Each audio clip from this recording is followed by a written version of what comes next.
కార్మికుల ఐక్యత, కార్మికుల ఐక్యత, వర్ధిల్లాలి కార్మిక సంఘాల పోరాటాలు, వర్ధిల్లాలి కార్మిక సంఘాల పోరాటాలు, వర్ధిల్లాలి ఏఐటియు పోరాటాలు, వర్ధిల్లాలి సిఐటియు పోరాటాలు, వర్ధిల్లాలి అంగన్వాడీల పోరాటాలు, అమలుపరచాలి 44 చట్టాలను, వర్ధిల్లాలి గ్రామ పంచాయతీ కార్మికుల ఐక్యత, వర్ధిల్లాలి ఆటో యూనియన్ల ఐక్యత,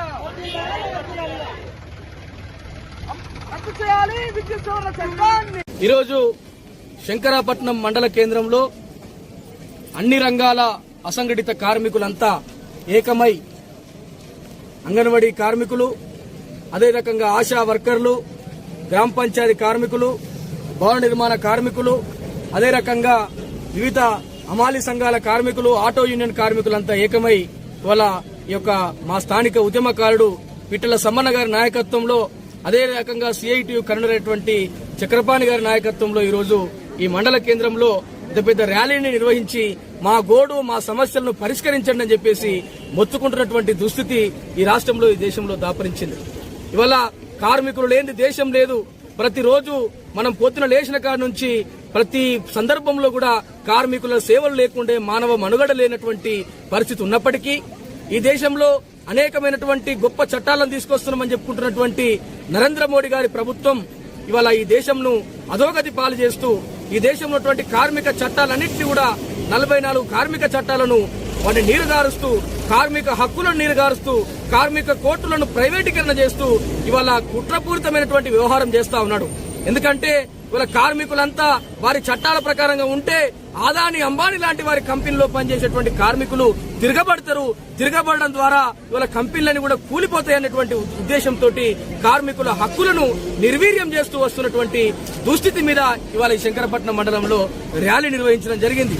ఇవాళ ఈ తెలంగాణ రాష్ట్ర ప్రభుత్వం కూడా కార్మికులమైనటువంటి అనేకమైనటువంటి సమస్యలు, ఆశా వర్కర్లు కావచ్చు, అంగన్వాడీ టీచర్లు కావచ్చు, 26,000 కనీస వేతనాన్ని మాకు అందించాలని వారు అనేక రకాల పోరాటాలు చేస్తున్నా కూడా ఈ కేంద్ర రాష్ట్ర ప్రభుత్వాలు ఏనాడు పట్టించుకుంటలేవు. ఇవాళ వాళ్ళు లేకుంటే ఈ యొక్క ప్రభుత్వ యంత్రాంగాన్ని మైక్రో మైనర్ లో కింది స్థాయి యూనిట్ లో ఉన్నటువంటి పథకాలన్నింటినీ కూడా ఇంప్లిమెంట్ చేసే కాడ అంగన్వాడీ టీచర్లు కావాలి, ఎలక్షన్ నడిపే కాడ అంగన్వాడీ టీచర్లు కావాలి, గ్రామాల్లో సేవ చేయడానికి ఆశా వర్కర్లు కావాలి, అదే రకంగా గ్రామ పంచాయతీలో సేవ చేయడానికి గ్రామ పంచాయతీ కార్మికులు కావాలి, ఇవాళ భవన నిర్మాణ కార్మికులు కావాలి, మా అమాలీలు సేవలు చేయాలి. కానీ వారి సమస్యలు పరిష్కరించుకోవడానికి ఈ రాష్ట్ర కేంద్ర ప్రభుత్వాలకు ఏమాత్రం కూడా సిద్ధబుద్ధి లేదు. కాబట్టి వల్ల మేము సమ్మన్న గారి పిలుపు మేరకు బీసీ ఆజాదీ ఫెడరేషన్ కార్యవర్గంగా ఇవాళ కార్మికులందరికీ సంపూర్ణమైనటువంటి మద్దతును ప్రకటించి ఇవాళ వారితో పాటు మేము కూడా ర్యాలీలో పాల్గొనడం జరిగింది. ఈ అంశాలపై ఇవాళ 7 డిమాండ్లు ఉన్నాయి.